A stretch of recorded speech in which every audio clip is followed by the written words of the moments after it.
እናንተ ሄርሜላን የሩታ ወንድሞች አንገቷን አንቀው ጉሮሮዋን ይዘው ምን አባሽ ትሰሪያለሽ የሩታ ህይወት ውስጥ እያሉ ነው። እናንተ ቆይ አብርሽን አሳሰራችሁ፣ ሄርሜላ ጋር ምን አመጣችሁ? ፈጣሪው ትዕግስቱን ስጠኝ። እንግዲህ እሱ ሄርሜላን መረጣ።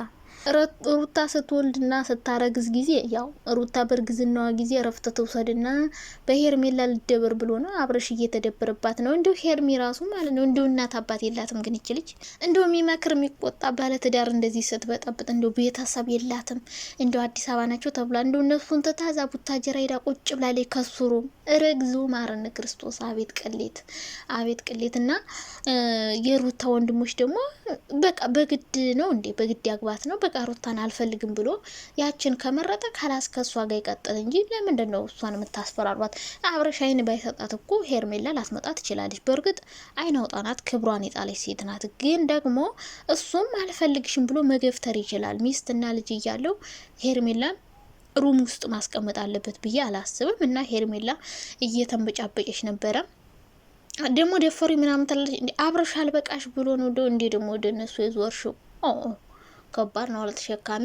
በዛ ደግሞ ሜላት ሚሉዬ ምንድነው እየተንጨረጨረች ነው ሜላት ራሱና አብረሽ አስር ከስር አይፈታም አናስፈታውም እያለች ነውና እንግዲህ አብረሽ ቂሊንጦ ገብቷል። አይ ምስኪን እውነት ታስሮ ነው አብረሽ ነው የሆነ ክላስ ዘግታችሁት ነው?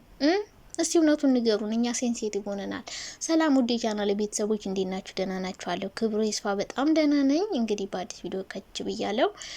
እነ ሄርሜላና የነ አብረሽ ጉዳይ ነው። እንግዲህ ሄርሜላን እስከ ዛሬ የአብረሽ አባት የሚሆኑ የሩታ ወንድሞች አላገኟትም። ዛሬ ነበር ያገኟት። እንግዲህ አንቀን ካልገደልናት እያሉ ነበረ። አቤላ ደግሞ አለቅላቂ አጨብጫቢ ያለ እያጨበጨበ ነው። ማን ነው ወንዱም ይነካት ብሎ እንግዲህ እየታገለላት ነበረ ማለት ነው። እነሱ ሊመቷት ሲሉ እንግዲህ እሱ ለማስጣል እየሞከረ ነበር፣ ሁላችሁም እንዳያችሁትና አቤላ ደግሞ ውይ ምን አይነት አሽቃባጭ ሰው እንደሆነ ፈጣሪው እንዴት እንደሚያናድደኝ የምር።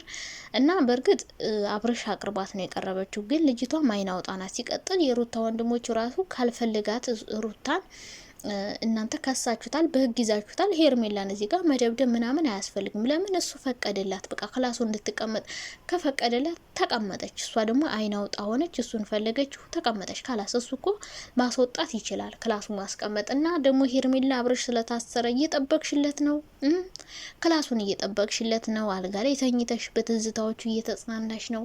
እንደው አንቺንም ነበር ማሰር የነበረባቸው ካሰሩ ማለት ነው። አብረሽን ካሰሩ አንቺንም ነበር ማሰር የነበረብሽና ሲጀምር አብረሽ አልታሰረም። የራሱ ጓደኛ አይደል እንዴ ፖሊስ ነኝ ብሎ ይዞት ሄደውና እንግዲህ ክብሩን ካጣ ሰው በጣም ብዙ ዘመናትን እያስቆጠረ ነው። እንግዲህ ሄርሜላን በጥፊም በምናምንም ብትደረጋግሟት ጥሩ ነበር። ግን እሷ ጋር እንደዚህ ሰጣ ገባ መግባቱ እንደው ለቪዲዮ እንደሆነ እንጂ አስፈላጊ አይደለም። ምክንያቱም ሩታ ዋናው ተግባሩ ያለ አብረሽ ጋር እንጂ ሄርሜላ ጋር አይደለም።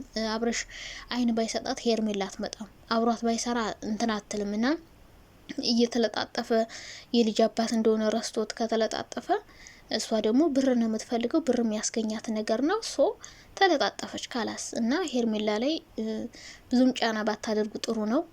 ሩታን ሽክፍ ብትል ኮራ ብትልበት እሱ ራሱ እንትን አይልም ነበረ። ብቻ እንግዲህ ሩታ ፈጣሪ ሁንሽ። ሄርሚም እንግዲህ እነዚህ እኔ ወንድሞቿ ራሱ አንዳንድ ይሄ በተለይ ቀጭን ልጅ የሚናገረው ቃላቱ ራሱ ሲያስጠላ እንዴት እንደሚደብረኝ ማለት ነው። እና እናንተ ከታችሁ ጎን ሆናችሁ አብረሽ ማድረግ ያለበት እንዲያደርግ ማድረግ እንጂ በዙሪያው ያሉ ሰዎችን ለምን ህይወታቸው አስገባችሁ እያላችሁ መደብደቡ ትርጉም የለው። ምክንያቱም ራሳቸው እሱ ነው እንዲገቡ የሚያደርጋቸው ማለት ነው። በዛ ሜላት አናስፈተው ይፈርምላት እያለች ነበረ። ይፈርማል እንግዲህ ገፋፍታችሁ ክሱ እንድትመሰረት ያደረጉትም እኔው ቤተሰቦቿ ይመስሉኛል። ብቻ ይመቻችሁ።